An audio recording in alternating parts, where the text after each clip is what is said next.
For anyone unfamiliar with Parlo, he was a controversial Roblox YouTuber who was formerly one of, if not the biggest Roblox drama YouTubers on the platform. Now notice how I said formerly, because he's gone!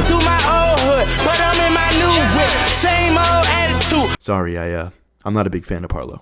But what happened? How did a YouTube channel with over 600,000 subscribers go to shit and get deleted? Well, if I'm being 100% honest, this whole situation is super messy, so it's a little hard to put it all into a nice little timeline, but I'm gonna try my best. And before I get started, I just want to say that, take everything I say with a grain of salt. There's a lot of information going around from a lot of different people. While I'm gonna try my best, there may be some things in this video that aren't 100% true or may be proven wrong in the near future, because this story is evolving with every single day. So yeah, let's go where it all started. A while back, Parlo got arrested for allegedly getting catfished by a 12-year-old. Now, when I first heard that sentence, I immediately thought there was some EDP stuff going on because I was just a little confused. I had never heard a sentence even like that ever. But what had happened was a 12-year-old allegedly posed as someone of age, got into contact with Parlo, and things started getting a little serious, a little steamy between them. And one thing led to another, the cops got called, and Parlo went to jail. Now, my personal opinions on Parlo aside, if his account of this story is true and everything I just said is exactly what happened, it's very unfortunate and it almost makes me feel bad for Parlo. Almost. Following this whole fiasco, there was a lot of fallout, which apparently put Parlo into a financial rut. So much so that he needed to start a GoFundMe for rent, food, and monthly bills. The necessities, literally things that you need to live in the modern day. So if someone is on the internet asking their fans for help with stuff like this, you would think they don't have a single dollar to their name, right? Or at least it's like very little money, they're struggling. Well, a little while after this, a Twitter user by the name of Alex Tanuki called Parlo out for using all of the GoFundMe money to, and I quote, fund random trips with hookups. It was also revealed that around this time, Parlo had bought a new phone and a new laptop. Tell them to bring me my money. Yeah! Parlo saw all of these accusations and quickly tried to debunk them by saying that while he was spending a ton of money on flying out another YouTuber to come all the way from New York to London to hook up with him, that money was out of his own pockets and he hadn't even received any of the GoFundMe money yet. He backed up his claim by providing bank statements as well as payments from GoFundMe, which showed that yes, the plane tickets were bought before any money from the GoFundMe reached Parlo's pockets, which ultimately proved Alex Tanuki's claims to be false. But in the effort to clear his name, Parlo just ended up digging himself into deeper shit. Because if you are asking your fans, calling upon your supporters and telling them, guys,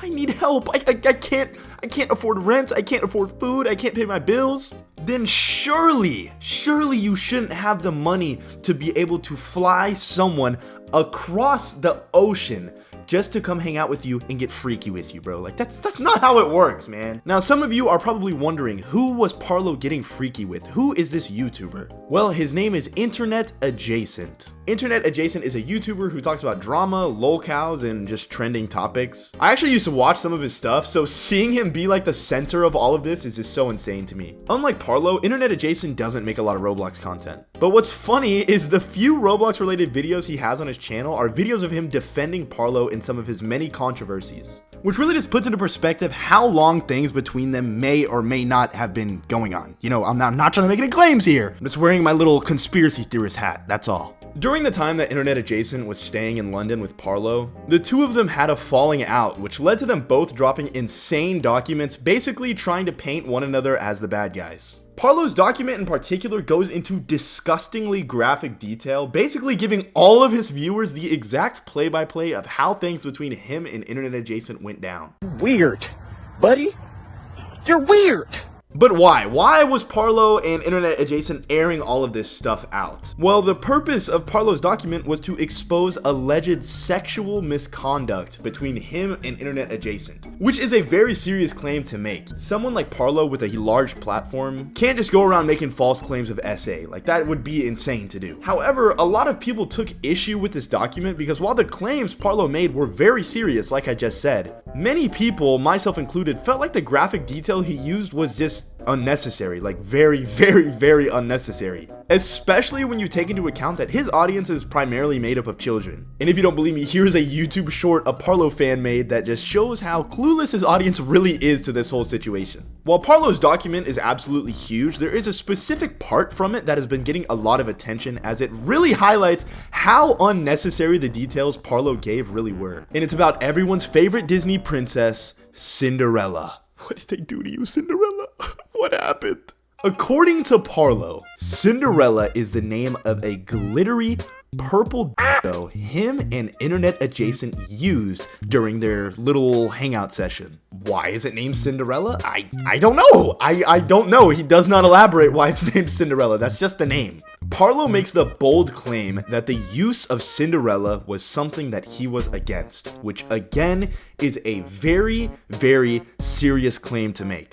My problem with this though is that I just struggle to see how Parlo can make a big deal out of this and talk about how he didn't want to use it and only did it because he was pressured to, yet up until very recently, his Twitter banner was a screenshot of the movie poster for, you guessed it, Cinderella, which in my opinion completely undermines and invalidates his claim in the document. If this whole Cinderella thing was really as negative of an experience as Parlo is making it out to be, then surely he wouldn't have been making silly jokes about it on his public Twitter account. But I don't know, maybe I'm tweaking. Not long after the documents were up, they were both deleted, which in my opinion was a very, very weird move for them to make because they both willingly put out a shit ton of their very personal information for everyone to see just to backtrack a couple days later. Like, I don't know, like why did you even do it in the first place, bro? Everyone would have been completely fine without knowing any of this. Anyways, while Parlo has been in full-on defense mode on his Twitter, responding and trying to debunk all of the claims all at once, internet adjacent seemingly threw in the towel and decided it would be best if he just stepped away from the whole situation.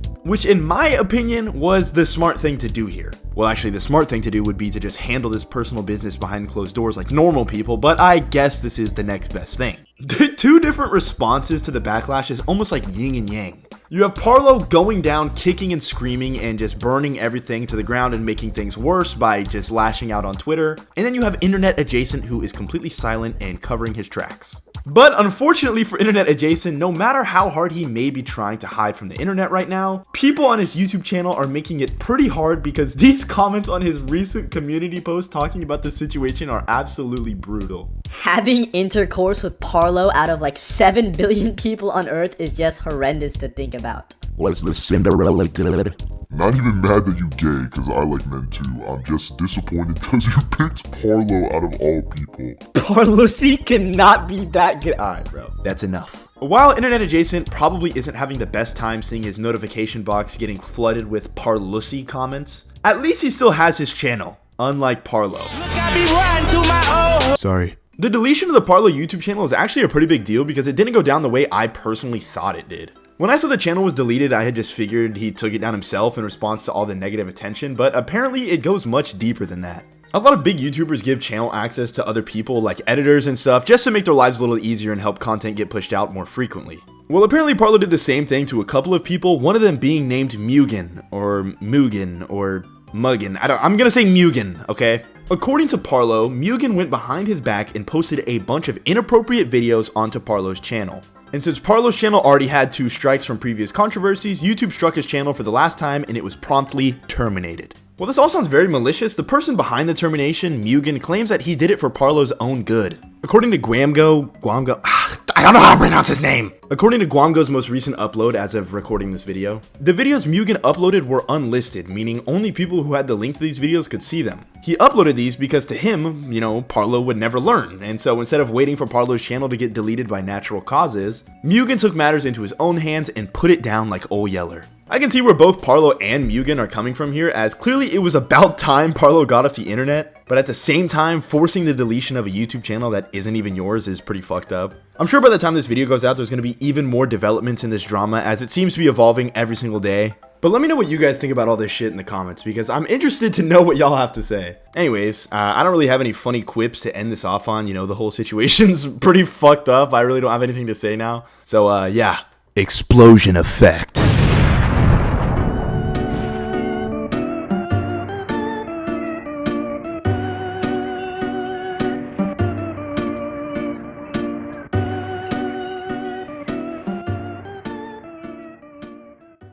I've never fished, so I'm gonna check this out.